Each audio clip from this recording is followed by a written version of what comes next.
Hi guys, welcome to Xperia Tips. I'm Dom and today we're going to be taking a closer look at the design of the Xperia 5 Mark II.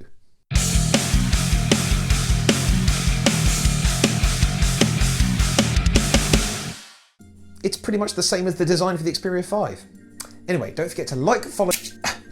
No. There's more to it than that. Hold on. On the outside, sure, it's nearly the same. In fact, if I put the 5 Mark II in my old Xperia 5 case, it's pretty much identical, but the camera cutout is slightly off, so that seems like a good place to start. But let's bear in mind that all these improvements come packaged in a frame that is actually slightly smaller than last year's device. So, behind the Zeiss calibrated optics, the main sensor is actually 50% larger than the Xperia 5's sensor. This will help with light sensitivity, which in turn will help with more detailed pictures. You can check out my video on the Xperia 1 Mark II by clicking the link in the corner or in the description, as this is almost exactly the same module. And then there's the headphone jack. Sony found space for it, and they listened to their customers, and they agreed. Once you go jack, you don't want to go back.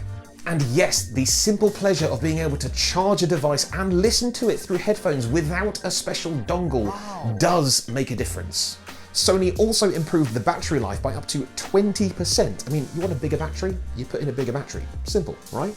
Well, actually, not that simple. I mean, this is a more compact design than the Xperia 1 Mark II, but it actually has the same battery capacity. So, here's how they did it.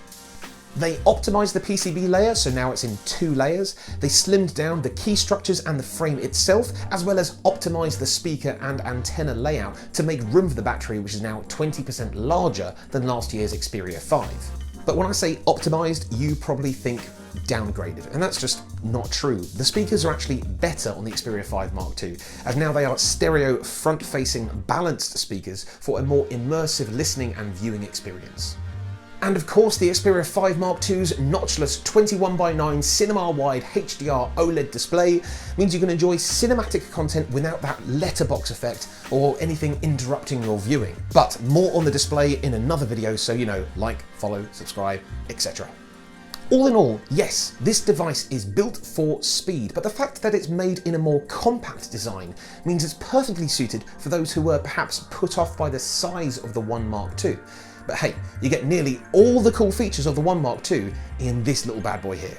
But for now, don't forget to like, follow and subscribe, and I will see you next time for some more Xperia tips.